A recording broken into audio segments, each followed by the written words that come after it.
크리스찬의 쉿 콰이어트 타임.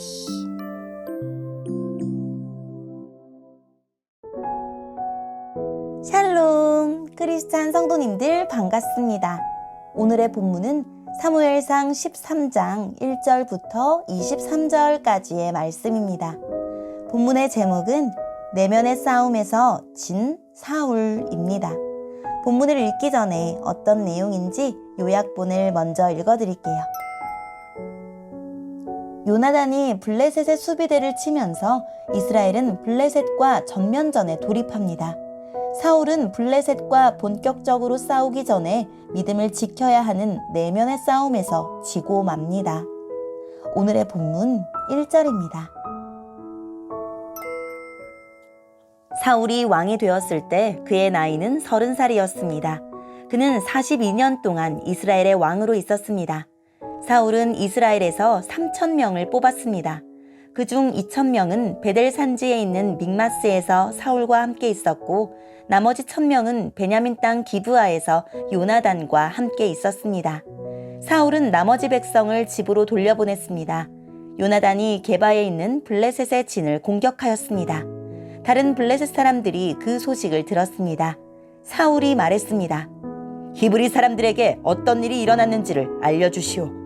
사울은 사람들을 시켜 이스라엘 모든 땅에 나팔을 불게 했습니다. 이스라엘의 모든 사람이 그 소식을 듣고 말했습니다. 사울이 블레셋 진을 공격하였다. 이제 블레셋 사람들은 우리를 진짜로 미워할 것이다. 그리하여 이스라엘 사람들은 길갈에 있는 사울에게 모여들었습니다. 블레셋 사람들도 이스라엘과 싸우기 위해 모였습니다. 블레셋 사람들에게는 전차 3만 대와 말을 타는 군인 6,000명이 있었습니다. 블레셋 군인은 마치 바닷가의 모래처럼 많았습니다. 블레셋 사람들은 베다웬 동쪽에 있는 믹마스에 진을 쳤습니다. 이스라엘 사람들은 용기를 잃고 말았습니다. 그래서 그들은 동굴과 나무 숲으로 가서 숨었습니다. 바위 틈과 구덩이와 우물 속에 숨은 사람도 있었습니다. 심지어 어떤 히브리 사람은 요단강을 건너 갓과 길르앗 땅으로 도망쳤습니다. 그러나 사울은 길갈에 그대로 있었습니다. 그의 군대는 모두 두려워 떨고 있었습니다. 사울은 7일 동안 기다렸습니다. 왜냐하면 사무엘이 그곳에 오기로 되어 있었기 때문입니다. 하지만 사무엘은 길갈로 오지 않았습니다. 그러자 군인들이 하나 둘씩 떠나가기 시작하였습니다. 사울이 말했습니다. 나에게 태워드리는 제물인 번제물과 화목제물을 가지고 오시오. 그리고 그는 하나님께 태워드리는 제물인 번제물을 바쳤습니다.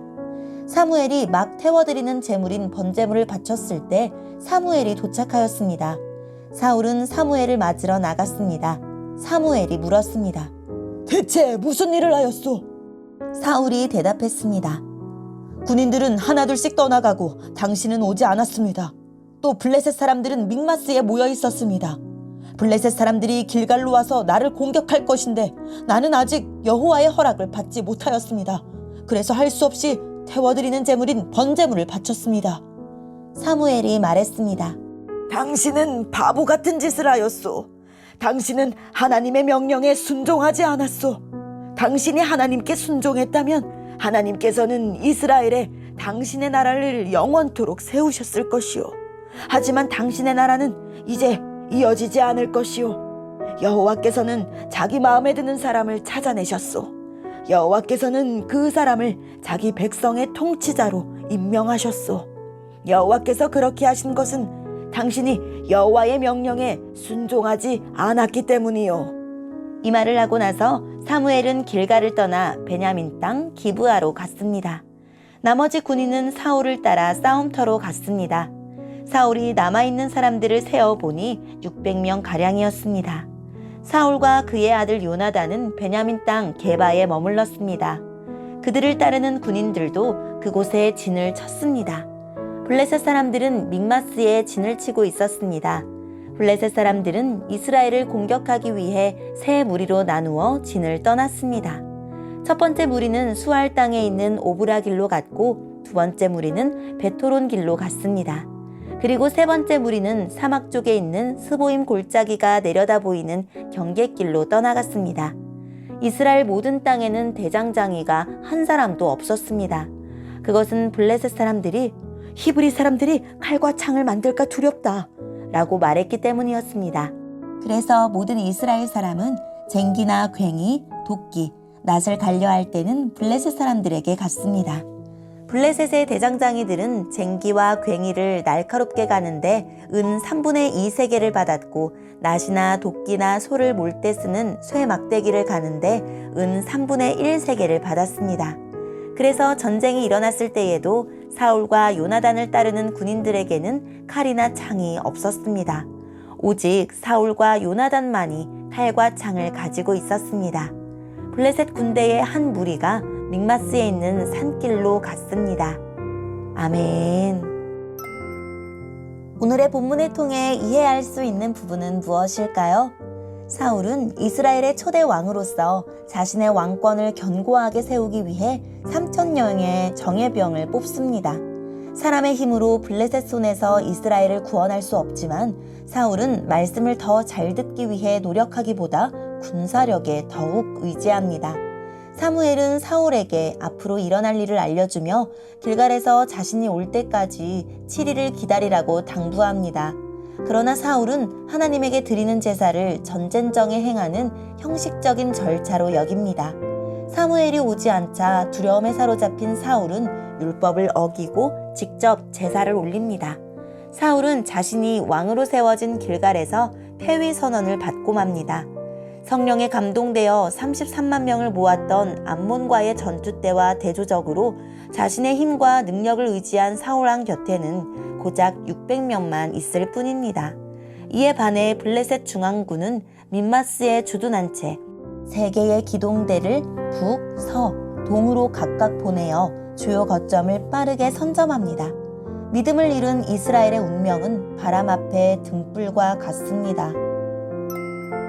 오늘의 본문을 통해 알 수 있는 우리 하나님은 어떤 분일까요? 하나님은 진실한 마음으로 예배하는 자를 찾으십니다.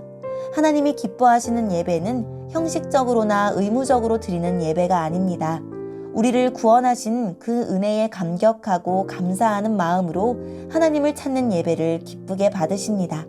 우리는 어떤 마음으로 예배를 드리고 있습니까? 우리 하나님은 능력 있는 사람이 아니라 순종하는 사람을 통해 일하십니다. 오늘의 말씀을 통해 우리에게 주시는 교훈은 무엇일까요? 내 계획대로 일이 풀리지 않을 때, 내가 생각할 시기에 해결책이 마련되지 않을 때, 우리는 두렵고 조급해집니다. 바로 그때 하나님을 더욱 의지해야 하는데 그저 인간적인 방법과 해결책을 찾을 때가 많습니다. 절망적인 위기의 순간이 닥쳤을 때 사울과 같은 실수를 하지 않으려면 어떻게 해야 할까요?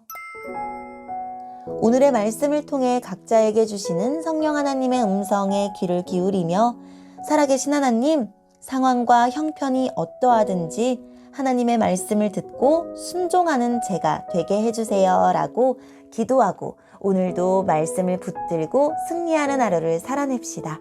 여기까지 크리스찬의 쉿, quiet time 이었습니다.